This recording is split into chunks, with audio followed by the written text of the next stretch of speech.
ва бо аҳолии маҳаллӣ муносибати нек дошта бошанд. Ба анҷом расидагия ё ин ки не. Призов тамом шудай. Номи инстаграма мондагӣ будам. метавонед ҳамонҷо бинависонед. Салом тамошобинони барномаҳои Сорбон Сафаров. Информатсияҳои нав пешкаши шумо мегардонем. Дар видео лайк гузоред, бо диққат то охирша тамошо кунед. нафарҳое ки дар Федератсияи Русия қарор доред ё берун аз Русия қарор доред, агар ягон нафари шумо бихоҳед донистан ки аз Россия депортатсия доред ё ки надоред, номераи WhatsApp мебарад бинависонед, проверка депорт мекунанд. мақомоти ҷумҳурии Тоҷикистон аз муҳоҷироне ки дар Русия қарор доранд хостааст ки меъёрҳои рафтор дар ҷойҳои ҷамъиятиро риоя намоянд. вазорати меҳнат, муҳоҷират ва шуғли аҳолии ҷумҳурии Тоҷикистон аз шаҳрвандоне ки дар Русия қарор доранд хоҳиш кардааст ки ба қонун, фарҳанг ва расму оин ва арзишҳои ҷомеаи Русия эҳтиром гузоранд ва бо аҳолии маҳаллӣ муносибати нек дошта бошанд. яъне вазорати меҳнат, муҳоҷират ва шуғли аҳолии ҷумҳурии Тоҷикистон ба нафарҳои дар Федератсияи Русия қарор доранд хотиррасон кард ва хоҳиш карда гуфт ки дар Федератсияи Русия қонунгузориро хуб риоя кунанд. яъне дар ҳар як давлате ки шаҳрванд бояд қарор дошта бошад, қонун ва фарҳанги ӯ кишвара бояд хуб риоя кунад, барои ягон мушкилӣ нашидан. ин бод як информатсия аз ҷониби вазорати меҳнат барои муҳоҷироне ки дар Русия қарор доштанд. мо хостем ки барои шумо бифаҳмонем то чӣ хостанд аз мардум. як информатсияи дигарро барои шумо пешкаш мегардонем дар бораи патент дар соли 2026. дар баробари ин, дар 3 моҳи соли 2026 муҳоҷирон дар Федератсияи Русия қариб 2 миллион патент дарёфт карданд.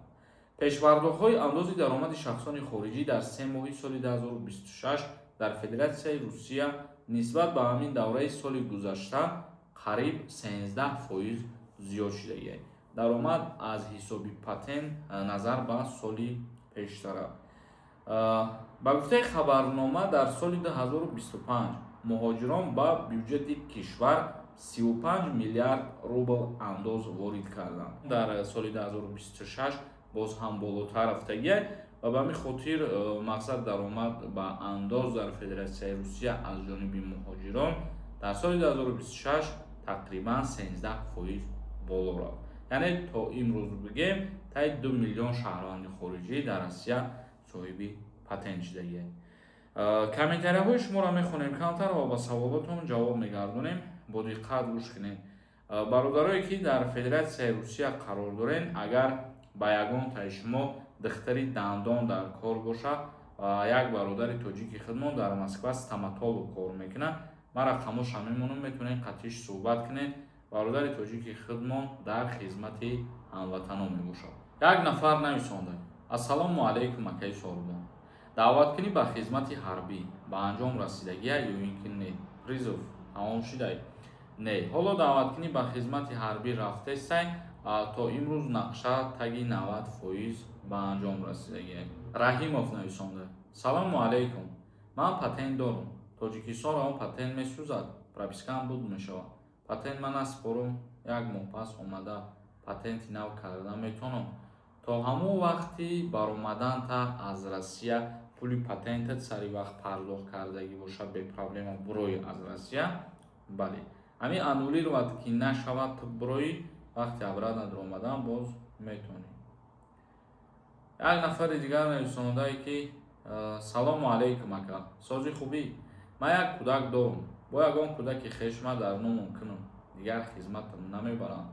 официални фарзандхонӣ ки кардем, мақсади гап ҳалномаи суд бировардан, соҳиби 2 фарзанд ба ҳисоб мерем, баъдан аз даъват ба хизмат озод мешем.